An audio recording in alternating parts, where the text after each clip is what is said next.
근데 이 영화를 보면 그 전쟁 전에 이렇게 서로 주고받는 얘기 보면 이거 전쟁으로 간다는 얘기가 서로 막 주고받아요. 이미 알고 있었다고. 이거 전쟁 갈 수밖에 없다. 그 상황에서 유럽, 중부 유럽의 가장 그 부유하고 가장 민주적인 나라였던 체코를 영국 수상 챔벌린 등이 나서가지고 히틀러한테 바친다고요. 뮌헨 조약에서. 그 뮌헨 조약에 히틀러한테 바칠 때의 사진이에요. 여기 가운데 히틀러 서 있죠. 딱 폼 잡고. 여기 왼쪽에 서 있는 이 사람이 영국 수상 챔벌린이에요. 그래가지고 나중에 이게 유럽 서양사에서는 이게 이 뮌헨 것들, 뮌헨하이트라 그러면은 아주 경멸의 대상이에요. 히틀러한테 부유한 민주국가 체코를 상납한 놈들. 근데 돌이켜보면 아주 냉정하게 말하면 그건 막을 방법이 없는 거예요. 왜냐? 이미 그땐 오스트리아와 독일은 병합된 상태였을 거예요. 거기다가 체코 주민의 3분의 1 정도가 독일계예요. 이 사람들은 독일과의 병합을 강력하게 원했어요. 그리고 체코는 유럽 내륙 국가잖아요. 한가운데 들어있다고요. 그러니까 체코를 도울 방법이 없는 거예요. 군대 보내기도 그렇고 거기에 물자 보내기도 그렇고. 그러니까 아예 그냥 공식적으로 협상해가지고 그냥 들어서 바쳤다니까요. 그게 뮌헨 조약이에요. 그렇게 해서 결국 뭐 했냐? 왜 바쳤냐? 히틀러 비호 맞춰주고 1년 3개월 시간 번 거예요. 체코 바치고 나서 15개월 있다가 1년 3개월 있다가 제2차 세계대전 터진 거라고. 그러니까 38년 5월 달에 6월 달에 제2차 세계대전 하기 싫으니까 아직 준비 안 됐으니까 시간 벌려고 이 짓을 했어요. 독소 불가침 조약도 똑같아요. 이게 독일과 소련 사이에 나치와 스탈린 사이의 불가침 조약인데 1939년에 맺어졌다고요.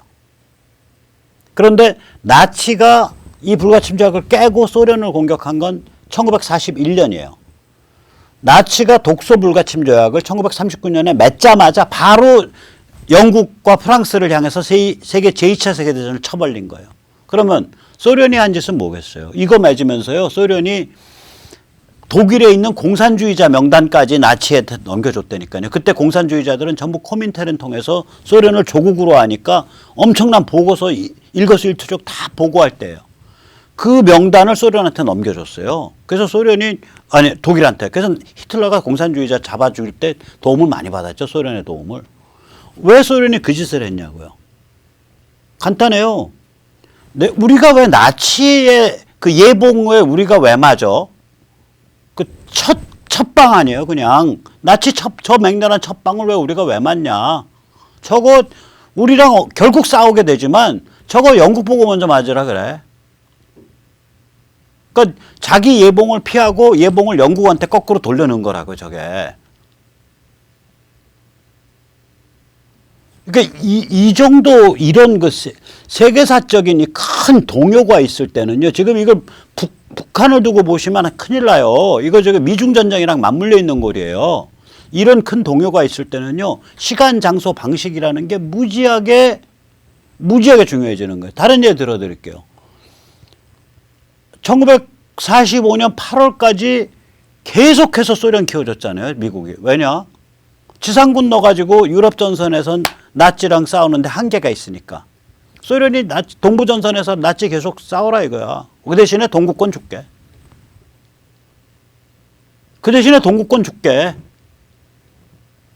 자기들은 서부전선 쪽에서 프랑스, 이탈리 이쪽에서만 밀고 올라가고. 그 다음에 여기서도 똑같아요. 아시아에서도. 너희가 관동군 점령해. 중국 만주 다 점령해. 그 관동군이 100만이 넘어요. 어마어마한 물자를 갖고 있고요. 왜냐면 중일전쟁을 해왔으니까. 일본이 중일전쟁 어마무시하게 해왔잖아요. 너희 그 무기 다 가지고 중국 공산화 시도해봐. 오케이, 좋아. 우리 거기랑 안 싸울 거야. 우리는 태평양 전선을 막아내는 게 핵심이야. 일본 한반도까지, 한반도 절반까지. 그러니까 그걸 택하고서 그러니까 결국 동구 적화는 나치 작품이고요. 중국 적화는 일제 작품이에요. 만주를 먹은 그 관동군을 쳐부신 소련군이 그 접수한 소련군이 공짜로 접수했죠. 사실은 항복하는 바람에 원폭 때문에. 그때 원폭이 있을지 없을지 모르니까 미국이 그렇게 선택을 했다고요. 그거를 가지고 전부 중국 공산군한테 무기를 넘겨줘 버렸으니까 중국 적화의 결정적 계기죠, 이게. 중국 대륙 만주에 있어서 관동군을 누가 접수하냐? 미군 접수를 안 했다고요. 소련이 접수했다고요. 이유는 뭐냐? 소련 키워줘야겠다. 이유는 뭐냐? 유럽에서는 동구 지역, 그러니까 나치의 동부 전선에서 나치랑 싸우기 싫다. 이쪽에서는 중국 전선에서 일본이랑 싸우기 싫다. 우리 힘을 아시아 쪽에서는 태평양 해양 바다 라인으로 우리는 거기까지를 전략 목표로 삼고, 유럽에서는 독일 절반까지를 전략 목표로 삼겠다. 이게 이제 그 미국의 전략이었기 때문에 이런 전략들이, 이게 보세요. 시간, 장소, 방식에 관한 전략적 판단이잖아요. 이 판단을 위해서 서로 속이고 결사적인 그 작전을 핀다고요. 전술 작전을. 지금 이런 게임이 진행되고 있는 거예요. 여기가 동북아시아에서 미국, 중국, 북한 사이에 지금 문재인 정부 지금 그 사이에 껴갖고 목함질에 그 들고 다니는 스타일로 다녀갖고 그것 개무시당하고 수모당하고 밟히고 이용당해요. 딱 뭐 할 수 없지 뭐 꼴이 그거밖에 안 되는 거죠. 제 말 안 믿어지시면요, 이번 트럼프 연설 한번, 유엔 연설 한번 보세요. 트럼프 유엔 연설은 핵심이 이거예요. 미국의 호구 끝났다. 알아서들 하셔. 미국 앞으로 호구 아니요. 글로벌리즘 이데올로기, 아이디올로지 오브 글로벌리즘. 글로벌리즘 이데올로기 우리는 그거 안 믿어. 그 다음에 국제형사재판소 ICC 얘기하면서 우리는 국제관료기구에 굴복 안 해. 우리 식대로 할 거야. 그리고 독일은 바보야. 왜? 러시아에 PNG 파이프라인 놔가지고 러시아의 에너지를 100% 의존하고 있어. 우리는 폴란드가 놓는 파이프라인은 지지해. 이런 얘기를 각국 정상, 문재인 때는요, 이 자리 다 비었어요. 10자리 있으면 한 자리밖에 안 남았는데 여기 지금 자리 다 찼잖아요. 뒤엔 다 서 있고 막 뒤에 서 있었다고 그때. 각국 정상과 대표 자리에서 5분 동안 태연하게 하는 거야. 태연하게. 그걸 가지고 뭐 트럼프가 자화자찬을 하니까 각국 정상들이 키득키득 웃었다. 한국 기레기는 그 말만 써요. 나 우리나라 진짜 언론 무지하게 문제 있다고 봐요. 한번 뒤집어서 생각을 해봐야 될 거 아니에요. 그 자리에요. 트럼프뿐만이 아니라 트럼프 딱 그 연설하는데 앞에 앉아가지고 경청하고 있는 게 폼페오, 니키 헤일리, 존 볼턴 다 하고 있어요. 그러면 트럼프의 그날 연설은 트럼프 개인이 쓴 게 아니에요. 그 사단이 쓴 거라고. 미국을 지금 이끌고 있는 리더 그룹이 쓴 거라고요. 그렇다면 이 리더 그룹이 무슨 생각하고 있는 거냐 이거지. 겉으로는 미국 애국주의 표방하는 거예요. American First.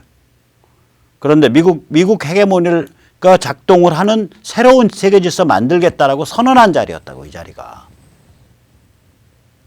그러니까 외국 신문들을 보면 그래도 뭐 키득키득 웃었다 이런 거 가지고, 심지어 우리는 조선일보까지도 그렇게 그걸 저걸 뽑아가지고 그 기사 제목이 그거야. 그게 아니라 외국 신문들 보면 PC 좌파 리버럴 신문들도 트럼프가 글로벌리즘을 정면으로 부인했다 이렇게 뽑았어요, 제목을.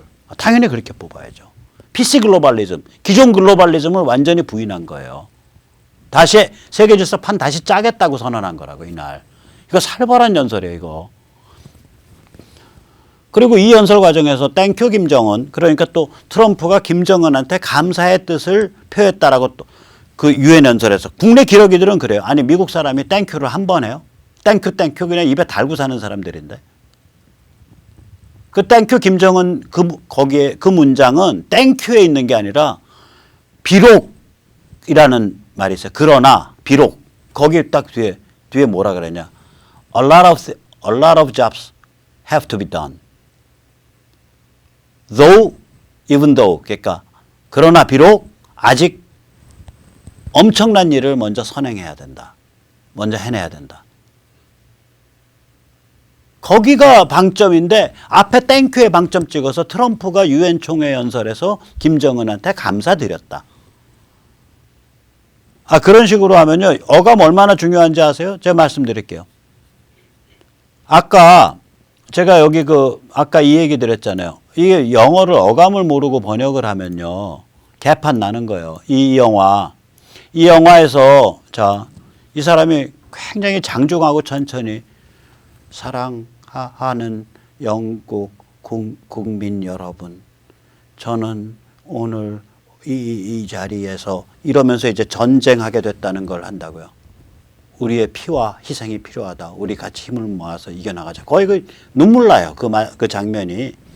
이거 연설을 이제 비교적 성공적으로 마치고 나오니까 거기 저기 이제 스태프들이 그 방송사에서 온 스태프들이 전부 congratulations sir, congratulations sir. 그럼 우리말로 그냥 번역해 보세요. 축하드립니다. 축하드립니다. 아, 지금 전쟁 선포한 걸 그 비극적 연설에 대해서 축하드립니다. 말이 안 되잖아요. 그때 congratulation은 축하한다는 뜻이 아니에요. 잘하셨습니다. 잘하셨습니다. 이 뜻이라고요. 잘 해내셔서 다행입니다. 이 뜻이잖아요. 어감이. 그러니까 이런 어감의 게임이 있는 건데 이거를 땡큐 김정은 했다 그래서 김정은한테 감사드렸다. 그래놓고 그러니까 그러나 비록 이하 문장은 없애버리고 그럼 국민 개돼지 바보 만들자는 거 아니에요. 그럼 이거 국민들이 그냥 넘어갈 것 같아요. 지금 국민들이 개돼지 바보 만든다고 개돼지 바보가 되냐고요. 20% 30%가 유튜브 보고 SNS 보고 자기 나름대로 정보를 정리하는데 어떤 파퓰레이션, 어떤 집단에서 20, 30%가 그렇게 전혀 다른 차원의 정보 소스를 접하고 있으면 우리 같은 개방사회에서요. 결국 시간의 문제지 전체를 개돼지로 못 만들어요.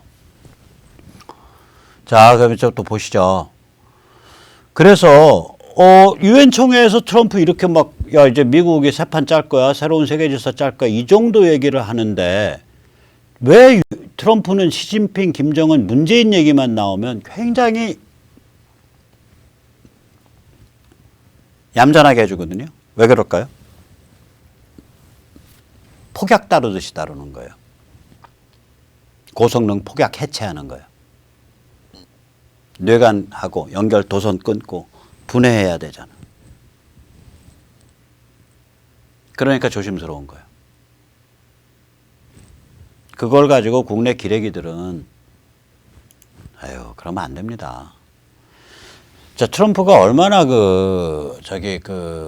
이게 여우 같아요. 교활할 정도의 싸움꾼인데 아까도 말했지만 싸움꾼은 싸움의 시간, 장소, 방식을 택해요. 자기한테 유리한 시간, 장소, 방식을 택하면요. 지지 않아요. 이거를 손자병법에서 지피지기 100점 불태. 적을 알고 나를 알면 100번 싸워도 위험하지 않다. 위험에 빠지지 않는다. 이게 그 소리예요. 적을 알고 나를 알면 나한테 유리한 시간, 장소, 방식을 택하잖아요. 그렇게 방식이 안 택해지면 싸움을 피한다고요. 보세요. 지금 싸움은요. 큰 싸움은 미중 전쟁이에요. 그리고 미중 전쟁의 굉장히 중요한 파트로서 북한 해방이라고요. 이게 북한의 접수 평정이라고요. 그 맞물려 있다고요. 미중 전쟁과 북한 해방이 한 패키지로 맞물려 있다고요. 이거 트럼프 싸움 전개시킨 방식 보세요. 2, 4분기 경기가 급상승한다는 걸 딱 확인하고 나서 7월 6일 날 미국 경제전쟁을 개전했어요. 아직 패키지가 작아요. 3, 4분기에 미국 경제의 성장 추세가 반짝 경기가 아니라 구조적인 거다라고 확인되니까 미중 경제전쟁을 2,500억 달러 규모로 확대했었다고요. 9월 18일 날 3, 4분기 말에 문재인이 평양 가는 날 새벽에 문재인한테 엄청난 선물 준 거예요. 당신 지금 평양 가서 김정은 데리고 논다며. 오케이 잘 놀아봐. 김정은이 백이 뭐야? 누구야? 시진핑이지? 내가 시진핑 어떻게 패는지 너한테 보여줄 테니까 잘 참고해서 김정은이랑 놀다 오셔. 그 사인이에요 이거. 하필이면 그날이냐고요. 그러다 미국 경제 좀 어느 정도 좋으냐면요. 경기 해열제가 필요하잖아요. 막 뜨거워져 가니까. 그러니까 연준이 지금 금리 계속 올리고 있잖아요. 어제 금리를 2%에서 2.25%로 0.25%포인트를 올렸잖아요. 이제 한국과 0.7% 차이 나죠. 그 연말에 또 올린다는 거 아니에요. 그럼 한국과 이제 1% 차이 나요. 한국 지금 큰일 났어요. 그럼 달러 다 빠져나가려고 그래요. 저러면. 그러면 지금 이 싸움은요. 미중 전쟁이 메인 승부처고요. 그 메인 승부를 빛나게 만드는 수단 중에 하나가 뭐냐면 북한 해방이라고요. 근데 북한 해방을 하려면 먼저 중국 손발 묶기를 해야 되는데 중국 손발 묶기는 9월 18일 날 본격화된 거예요. 이번에 2,500억 달러로 튀면서 전체 규모가. 가가멜라 싸움이죠. 이게 페르시아와 알렉산더 사이에 한 2350년 전 싸움인데 페르시아 알렉산더 그러니까 그리스 마케도니아 군과 페르시아 군과의 싸움에서 페르시아를 결정적인 타격을 입힌 그때 페르시아가 지지는 않았어요. 근데 페르시아를 두 동강 내버렸다. 가가멜라 전투에서 이기는 바람에 이때 보시면 제가 이거 좀 이걸 가지고 한번 예를 들어 드릴게요. 파란 게 알렉산더 군이고요. 빨간 게 그 페르시아 군인데 페르시아 군이 훨씬 많아요. 근데 알렉산더 군이 느닷없이 가운데 그 주력 부대가 느닷없이 무슨 짓을 했냐. 앞으로 혼자 튀어나가서 페르시아 군의 주력 부대를 깨버린 거예요. 이 중앙에서 약간 우측 주력 부대 집중해서 그냥 페르시아 동강을 내버렸대요. 그동안 그러면 이 알렉산더 군의 주력 부대가 튀어나와서 가니까 무슨 일이 벌어졌냐. 이건 다 낙동강 오리알 돼버려. 이 알렉산더 군의 좌우 양쪽은. 그 고립되죠. 분산되고 고립되고 개고생하죠. 이렇게 되면. 개고생하죠. 당연히. 이제 지금 방금 논 요거예요. 요거요. 이거 개고생한다고 이런 부대는. 이것도 그런 거예요. 이것도. 이게 옆에 이제 옆구리 부대 이거 뒤로 남겨져서 고립된다고요. 개고생한다고요. 알렉산더 군의 후방 부대도 똑같은 일 겪었어요. 고립돼 갖고 개고생해요. 왜 그러면 앞에 튀어나가서 느닷없이 주력 부대가 앞으로 튀어나가 가지고 페르시아군 주력 부대만 페르시아군 앞을 때려버리니까 양쪽에 있던 거 뒤에 있던 부대는 남겨져 갖고 상대방한테 포위당한 채 개고생했다고요. 근데 뭘 믿은 거냐? 알렉산더는 우리는 고립 분산돼서 포위당해도 견딘다 이거예요. 근데 상대는 주력 부대를 내가 끌고 가서 내 주력을 끌고 가서 상대의 깊은 곳을 개 작사를 내면 상대는 흩어진다 이거예요. 그 군대의 성격을 아는 거예요. 이런 무식한 짓을 저질렀다. 이거 굉장히 무식한 짓이거든요. 자기 부대를 산산히 흩어놓고 그래서 후방에 있는 옆구리에 있는 부대들 이런 건 전부 상대방한테 포위당해서 거의 죽을 지경으로 몰리게 냅두고 자기는 그 주력 몇 개만 딱 이끌고서 상대방의 본진을 가서 쳐버린 거라고 이게. 이게 전쟁이라는 게 이래요. 그럼 보세요. 지금 저는 이른바 우파니, 이른바 보수니, 이른바 애국이니 한국 쪽에서 저희 같이 옛날에 다 하던 분들이 계속 트럼프 비난하고 미국 비난하고 막 이러는 거 보면서 참 전쟁을 못 보는구나. 자기가 처해 있는 그 전선만 보는 거예요. 지금 생각을 해보세요. 자, 여기서 보면요. 얘 입장에서 보라고요. 그냥 전체를 못 보면. 얘 입장에서 보면 임금이 개또라이가 돼갖고 자기들을 버리고 몇 명 안 끌고 적진으로 튀어들어가 가는 바람에 아군의 진영은 다 깨지고 아군은 적에 고립돼가지고 죽게 된 거예요. 얘 입장에서 보면. 개고생하게 된 거예요. 얘 입장에서 보면. 얘 입장도 똑같죠. 지금 이런 형세거든요. 미국은 기본적으로 지금 중심 타격을 하고 있다. 딥스트라이크. 딥스트라이크라는 건 뭐냐면 본진을 타격하고 있네요. 미중 전쟁의 본진. 왜냐하면 북한은 중국의 위성국가고 특수행동부대 국가니까. 그래서 중국의 손발을 묶어야 그다음에 북한을 접수평정하던 요리를 하니까 본진 타격을 하고 있는 거예요. 그동안 시간 벌어갖고. 그러니까 그 전체를 못 보면 야, 쟤 지금 뭐 하자는 거야? 뭐 지금 김정은한테 속고 있는 거야? 지금 문재인한테 속고 있는 거야? 막 이런 반응들을 하는 거예요. 저는 안타깝게 생각해요. 전체를 봐야 된다. 전체 보는 핵심은 뭐냐? 이게 미중 전쟁이라는 걸 보셔야 된다. 기본 트립. 기본 그 문맥이. 이걸 다시 한번 보시죠. 미중 경제전쟁하고 미일 경제전쟁은 달라요. 그 미일 경제전쟁은 1990년대에 있었죠. 그 슈퍼 301조 발동을 해가지고 일본을 완전히 허리를 분질러서 주저앉혀 버렸다고요. 근데 그거는 일본 경제의 허리 꺾기가 목표였어요. 미중 전쟁, 경제 전쟁은 훨씬 더 무식해요. 이거는 중국 경제가 목표가 아니에요. 생각을 해보세요. 궁극적인 목표가 중국 경제가 아니라니까요.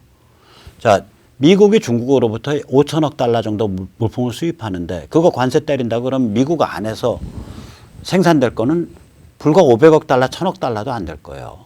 그 관세 때리면요. 물건이 베트남, 인도네시아로 생산 기지가 옮겨가요. 결국 그런 상품, 물품에 있어서의 총량 무역 적자, 수입액은 줄질 않아요. 그럼 타겟이 뭐냐? 중국의 정치 체제, 국제 정치 전략, 군사 외교 전략을 고쳐라 이거예요. 그거 개선해라 이거야. 니들이 G2가 됐는데 왜 그따위로 처신하고 돌아다니냐 이거예요. 니들이 자유를 존중하고 시장 원리 존중하고 다른 나라 주권 존중하고 이런 인권 존중하고 이런 식으로 좀 행동 거지를 바꾸고 대가리를 바꿔라. 머리를 바꿔라. 마음 심보를 바꿔라. 이게 미국의 요구라고요. 이게 근데 쉽게 되냐고요. 경제 같으면은 양보하면 돼요. 근데 이런 거 바꾸면 권력에서 끌려 내려와야 되잖아. 중국 지금 지배 집단이 군당 복합체가 이게 쉽게 되냐고요. 그러니까 이 전쟁 오래 가요. 굉장히 장기적인 거라니까요. 중국의 체질의 문제니까. 그러니까 미국은 지금 중국의 군당 복합체 국가자본주의라는 건 정부 주도형으로 경제를 끌고 가는 거를 국가자본주의라 그래요. 시장경제는 시장경제인데. 근데 이거를 국가자본주의가 그냥 그 정부가 그냥 정부가 아니라 이게 군과 당의 범털의 복합체잖아요. 그래서 군당 복합체라고 저는 불러요. 밀리터리 파티 컴플렉스. 이건 제 용어예요. 중국의 군당 복합체 국가자본주의 체제를 획기적으로 개선해라고 요구하고 있는 거라고요. 미국은 경제적으로만 따지면 어차피 그거 중국 관세 때린다고 해서 미국 국내 생산할 물건들은 아니에요.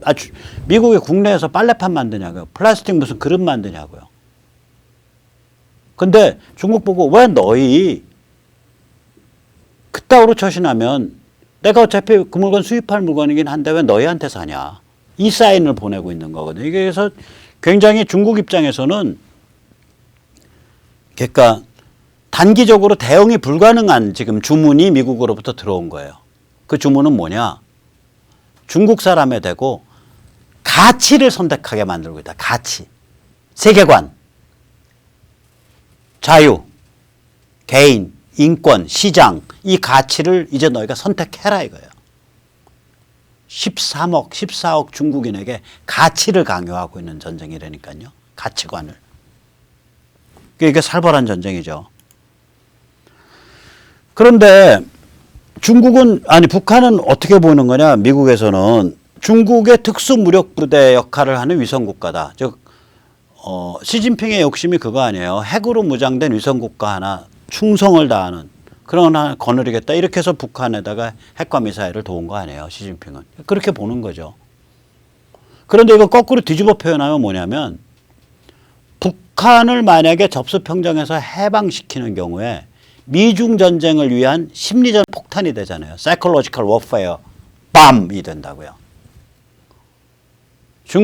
북한이 해방돼서 급속하게 자유와 시장 원리에 따라서 발전하는 그런 모습이 한 5년, 10년 사이에 연출되면 중국인들이 가치관이 바뀐다고요. 지배적 가치관이. 바뀌는 계기가 될 수 있다고요. 그러니까 우리는 뭐라고 생각해야 되냐면 만약에 우리가 미중 전쟁의 본질이 가치관을 지금 습득할 걸 강요하는 전쟁이다. 가치 강요 전쟁이다라고 만약에 그걸 상수로 두면 북한 해방도 상수가 되는 거예요. 저게 뭐 군사적 옵션으로 해서 북한을 접수평정하든 혹은 북한 내부에서 어떤 변화가 있어가지고 밑장을 열어줘서 북한을 접수평정하든 결국 미국이 주도하는 세계 질서가 북한을 접수평정해서 해방시키고 발전시키는 코스로 간다. 왜냐? 그래야 중국인들의 심리, 가치관을 바꾸는 촉발을 하니까. 이 때문에 아까 말씀드렸죠. 이 때문에 지금은 이미 늦어버린 거예요. 이게 순수하게 핵과 미사일만의 문제라면 우리 백기 들게. 우리 백기 들게. 그 대신에 개혁개방 입도 꺼내지 마. 그 대신에 인권도 입도 꺼내지 마. 우린 그냥 이런 좀 흉측하지만 이 사교체제로 그냥 영구적으로 살아가려고 그러고 너희한테 미국한테 돈 달라는 소리 안 하고 우리가 좀 대한민국에 좀 빨대 좀 박을게. 어차피 거기 우리 보호하고 싶어 하는 사람들 많으니까 그쪽에 빨대 좀 받고 좀 영국에 가자. 김정은이나 북한 체제가 만약에 작년 말에 오바마 때 혹은 작년이라도 이 말을 했었으면 통할 수 있었어요. 지금은 안 그래요. 지금은 북한의 효용은 미국이 부여한 북한의 효용 가치는 커졌어요. 이미. 뭐냐. 중국에 대한 미중 전쟁에 있어서 심리전 폭탄으로 쓰려고 하고 있다고요. 이걸. 그러니까 북한이 지금 대박 터진 거예요. 북한 주민들 운이. 심리전 폭탄이 되려면 북한이 발전해야 되잖아요. 자유와 시장 원리에 따라서. 그 다음에 지금 트럼프는 뭐 어젠가 오늘인가 어제죠. 어제 이제 뭐 서두를 거 없어요. 뭐 북핵 해결 3년 가도 좋고 5년 가도 좋고 5개월 돼도 좋고 내 국무부 폼페오한테도 서두르지 말라 그랬어요. 그렇게 말을 해버렸다고요. 이게 무슨 얘기냐. 거짓말이에요. 단 이 얘기 어디에 진심은 어딨냐. 걔들 숙제하는 게 중요하지 숙제 안 해오면 우리 진전됐다고 안 본다 이 소리라고요. 이걸. 그런데 전체적으로 보면 중국 손발이 만약에 9월 18일 날 묶이기 시작했다라고 보면 시간이 가속이 돼요. 왜 그러냐. 경제전쟁만 미중 사이에 벌려져 놓고 저게 시간을 계속 끌잖아요. 그러면은 미국의 미중 사이에 벌어진 틈바구니에 빨대를 누가 꽂고 들어오냐면 독일이나 EU하고 일본이 꽂고 들어와요. 결국. 시간이 더 지나면. 그러니까 전쟁을 본격화시킬 필요가 있는 거예요. 근데 전쟁 본격화시킨다 그래서 총칼로 할 거냐고요. 아니잖아요. 지금 경제전쟁 본격화시켜놨으니까 모두 하나 추가하면 되잖아. 다른 방식의 싸움을 추가하면 된다. 그 다른 방식은 심리적 방식이라고요. 심리적 방식의 싸움을 추가한다 그럴 때는 수단은 뭐냐? 북한 해방이라고요. 이게. 이제 그렇게 판이 짜여져 가고 있다고 저는 보여요. 자, 이런 상태에서 그럼 시진핑은 어떤 선택할 거냐? 그냥 손 털고 그냥 북한 순순히 미국이 접수하도록 협조해? 못해요. 그렇게. 시진핑의 목표는 중국이 덜 피해보는 게 아니에요. 군당 복합체의 권력이 덜 피해보는 거예요. 자기 권력이 덜 피해보는 거예요. 자기 권력이 유지되는 거예요. 군당 복합체의 권력이 유지되는 거예요. 중국이 피해보더라도. 그래서 그런 정치체제의 권력 집단의 속성이에요. 이게 자유민주주의랑은 달라요. 자유민주주의는 정책 실패가 있으면 책임지잖아요. 그런 체제는요. 정책 실패를 기회 삼아가지고 권력을 강화해요. 비근한 예가 바로 뭐냐면 한반도에서 있었죠. 6.25 때. 6.25 실패했잖아요. 남침 실패했잖아. 그러면 남침의 주역은 스탈린 모택동이고 그거의 통로는 김일성이었으면 김일성의 정책이 실패한 거잖아요. 김일성 그만뒀어야 되잖아. 천만에. 6.25 남침 실패의 책임을 전부 남로당과 박헌영이한테 뒤집어 씌우고 자기는 권력을 강화했잖아요. 얘들 이런 흉측한 게임 하는 애들이라니까요. 그럼 무슨 얘기냐. 중국 지금 시진핑 집단, 군당 복합체 집단은 뭐냐. 어차피 자기들은 시스템 못 고쳐요. 어차피 자기들은 가치관 바꿀 생각이 없어. 그러면 얘들 계산이 이럴 거 아니에요. 트럼프가 100년 만년 갈 거냐. 오케이. 앞으로 6년. 매 맞고 지나자. 방패 꺼내들고. 중국인들의 심리와 중국인들의 결기만 다지면 돼. 오케이? 중국인들의 심리와 결기를 다지려는다고 판단이 되면 미국한테 순순하게 협조해가지고 북한 내줘요?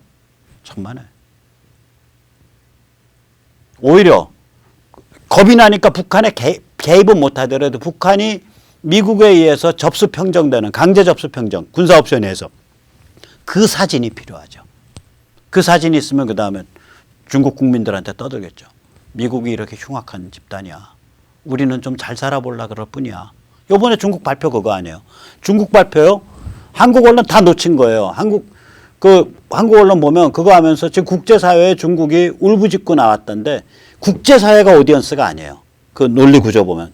논리구조 가만히 보세요. 뭐냐면 중국은 좀 잘 살아보려고 그랬고 중국은 착한데 미국이 중국의 척추를 분지르려고 그러고 외부 세계가 중국을 압박한다 이거잖아요. 의화단의 마인드, 의화단 마인드. 100년 전에 그 수천 명의 기독교 핵심 기독교인과 외국 선교사 애들까지 때려 죽이고 갓난 애들까지 들어서 패대기 쳐서 죽이고 여자들 강간해서 죽이고 선교사 부인 그 교인들 다 때려 죽이고 흉악한 폭동이었거든요. 의화단에는 그 청황실이 그때 그 폭력을 뒷받침한 사고방식은 피해의식이라고요. 뭐냐면 우리는 중국은 그냥 좀 잘 살고 싶어. 중국은 얌전한 나라야. 중국은 남을 침범하지 않아. 근데 외부 세계가 우리를 못 살게 굴고 있어. 이거 중국서 비즈니스 분들 다 아세요. 중국인들이랑 이렇게 얘기를 하다 보면 아, 이 사람들이 외부 세계에 대해서 이런 피해의식을 중국 정부가 아주 오랫동안 세뇌해 왔구나. 그리고 이게 중화 패권 이데올로기의 맨 밑바탕에 깔려 있는 심리구나. 이걸 그냥 느낀다니까요.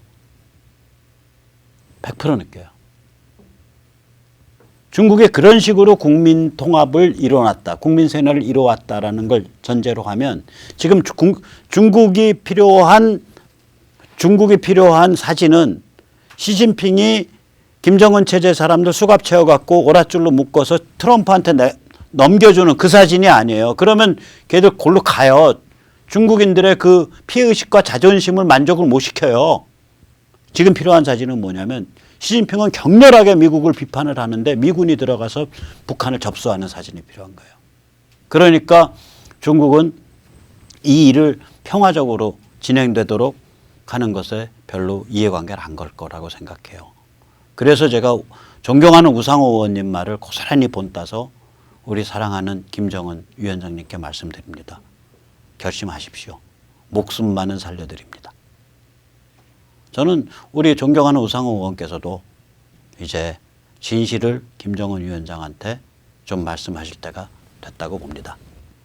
그때 먼저 번에 그 말은 그거는 번짓을 잘못해서 한 말입니다. 이제 번짓을 제대로 찾아서 하십시오. 목숨만은 살려주마. 예, 오늘 여기까지 모시겠습니다. 감사합니다.